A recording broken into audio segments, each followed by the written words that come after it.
Good afternoon. Welcome back to Money Control's live stream. You're watching Closing Bell with me, Lovisha, Darad, and joining my colleague Yatin, Mota. Well, a shaky start to this week, but markets did see some good recovery from its intraday lows today. The reason for today's fall fairly is global instead of local, because we did digest a fairly good consumption-driven budget. However, today's fall came out due to Trump's first wave of tariffs, which caused a rattle across the markets. Sensex did settle with 300 points loss, rebounding 400 points from day's low, and Nifty settled with about 100 points cut below that 23,400 mark. Midcap and small cap indices that continue to extend their losses for the second day. Small caps face a sharper decline of about 2%. India wicks above 14 mark, and energy and oil and gas indices, they were the worst hit as some of the profitability concerns emerged on lower LPG subsidy post the budget. But yes, consumption stocks and the auto and consumer durables, like the budget boost has given them, they did fairly well and held up in this otherwise weak market. But Yatin, as investors digested the budget, Trump's first tariff missile is fired, and now plenty of uncertainty is there on how it will impact on the Indian markets. Yields are up, so is the dollar index. Lovisha, as you rightly put that Trump's tariffs are not only uncertain, they create a knee-jerk reaction in global markets. Today the Dow futures were down 6% when Trump announced the intention to slap a 25% tariff on goods imported from Canada and Mexico.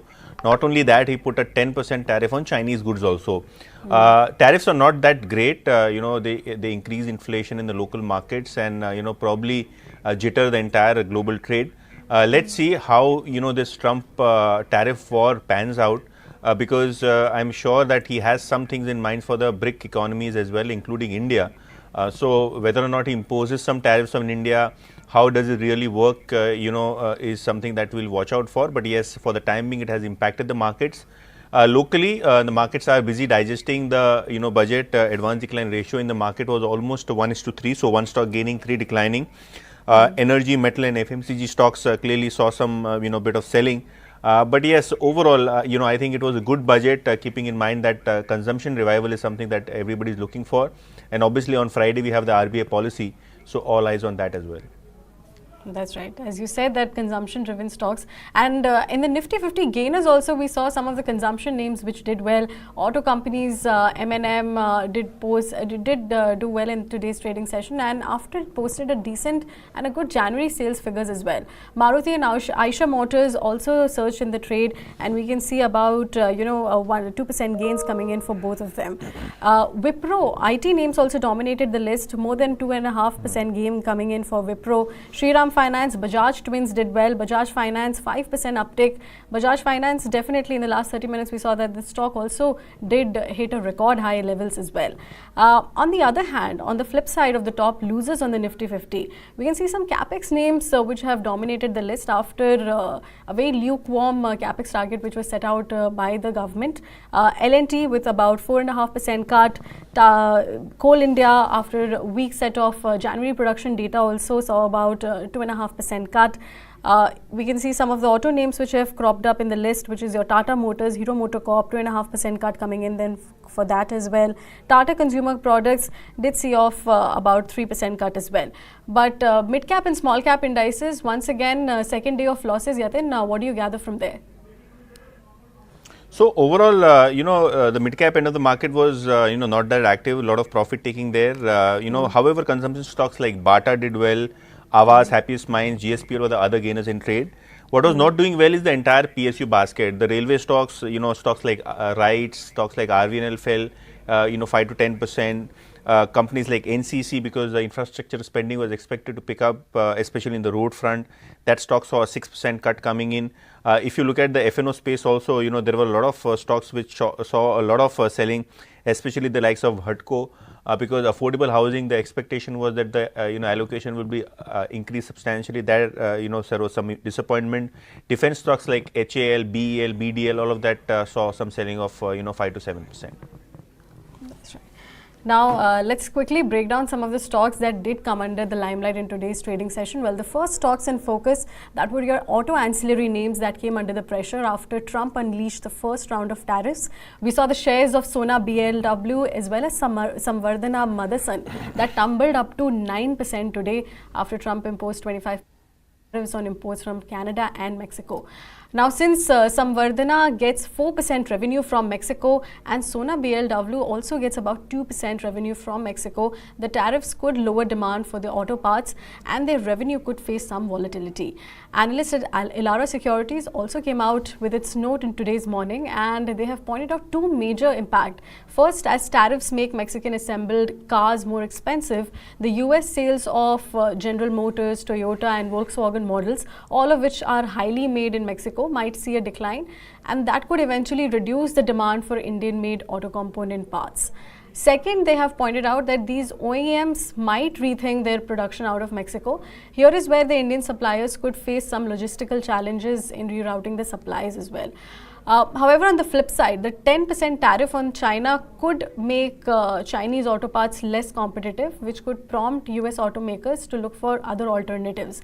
Here is where India could benefit because if US firms seek out for alternative suppliers, that would mean a plus for India as well.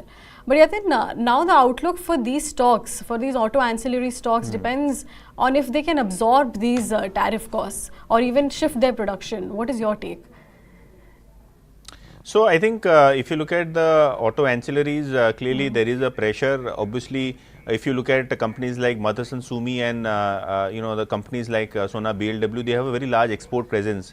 And in case of a EU tariff, because Trump also indicated that he would look at tariffs on EU products also.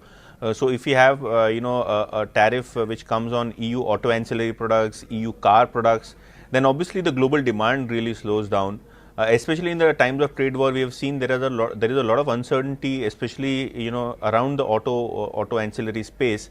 And we had Trump, which always has said that he would like to look at the automotive industry coming back to US when it comes to manufacturing heavily there. Obviously, there is a question mark on the auto sector, because of which we saw some selling, especially in those export names, especially in the auto ancillary segment. That's right. As you were mentioning about European markets have also opened with quite a bit of a cut. We can see the likes of Renault, Volkswagen, BMW, all of them seeing a cut of about 7%. But let's move on. Like we've been talking about the budget themed stocks, so how can we miss about the railway stocks? Well, as expected, they were under the pressure for the second day after budget capped capex allocation for the sector unchanged at 2.5 lakh crore rupees. We saw the likes of RITES witness the biggest fall among its peers, falling as much as 8%, while those of RVNL, IRFC, Elecon International, Railtel, that fell to up to 5%.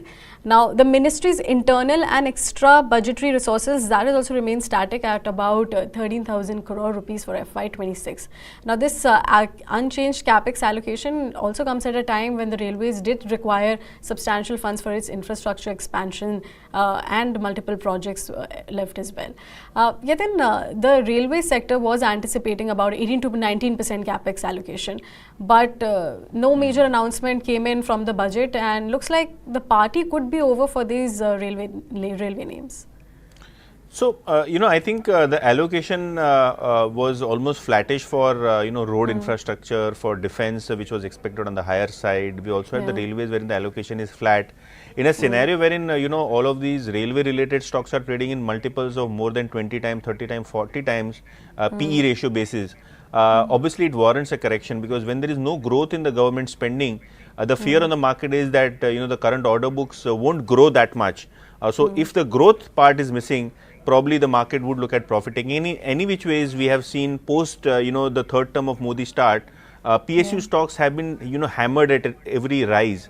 PSU stocks have seen a, derating. In fact, CLSA today in the note mentioned that, a lot of these PSU stocks would see some bit of pressure, given the fact that the budget was slightly disappointing on sector-specific capex requirements. That's right. But let's move on to another. But let's move So, on. Lovisha, I would like to talk about the oil and gas sector also. Since we are talking about the PSU names, after railways, oil marketing companies also saw some selling pressure. In fact, even at current valuations, we are looking at a sell-off in IOC, BPCL, HPCL because the government did not chalk out the plans to give the LPG subsidy which is due for the current financial year for the next budget estimate. So, there was an expectation in the market that the LPG related subsidies would see some compensation element or some figures in the budget estimates, but that weren't kept inside the budget. In fact, in the case of this uncertainty, brokerages like Jefferies believe that the oil marketing companies would probably have to bear nearly 69% of FY25 under recoveries on regulated products after a gap of 9 years. In fact, the LPG subsidies which were expected to be compensated via the budget this time did not see a mention, which probably is seen by the market as an uncertain portion. In fact, today Jefferies has reduced the price to book multiples for all of these oil marketing companies by 10%. They have cut the target of BPCL to 330 from earlier 370. IOC, the target is cut to 150, which was 170 earlier. And if you talk about HPCL, here also the target has been cut by nearly 25 rupees to come in at 270 rupees. So yes, slightly uncertain on the LPG burden, and probably no clarity on that front led to the fall in oil marketing companies. That's right. But let's move on to another stock in focus, that was your ITC. Well, the entire consumption basket was under focus today, but ITC clearly a street favorite. The stock did not perform well in today's trading session, but became quite a talking point because Jefferies did share a buy call on the counter with about 550 rupees per share as target price, while Morgan Stanley also shared an overweight call on the counter and shared a target price of about 554 rupees. Jeffrey said that ITC has emerged as a winner as the government did not tinker with any of the tobacco tax which was expected, and analysts also believe that the GST rates are likely to stay stable until March 2026, until the centre settles dues to the states. A plus also for the stock has been the personal tax rate cuts that will help consumption in general as well. But on the other hand, Morgan Stanley sees ITC well placed for sustainable growth with strong business fundamentals. Yatin, after a really bad January month, the stock has again picked up its pace and is now just 9% off its record high levels, which it had hit last year. So do you concur that the street will also be quite favorable towards it in the coming days? Well, ITC is one stock which is, underperformed recently, but with the uncertainty going off when it comes to taxation on cigarette, probably focus on consumption, especially on the rural side where ITC has a good presence, would probably keep the interest in the entire sector as well as the stock of ITC. Today we saw some bit of selling pressure at higher levels because, typically we have the trader interest which is there in the first half, then second half probably market adjust along with the FI flows. But overall, FMCG is one sector which probably will remain on the investor attention list, especially after the renewed government focus. Instead of capex, look at consumption. That's right. All right. With that, we've come to an end of this edition of the closing bell. Tomorrow we have some consumer names, Titan and Asian Paints, which will be coming out with its Q3 scorecard. So keep them under your radar. Until then, signing off, Yatin and me. Thank you for watching.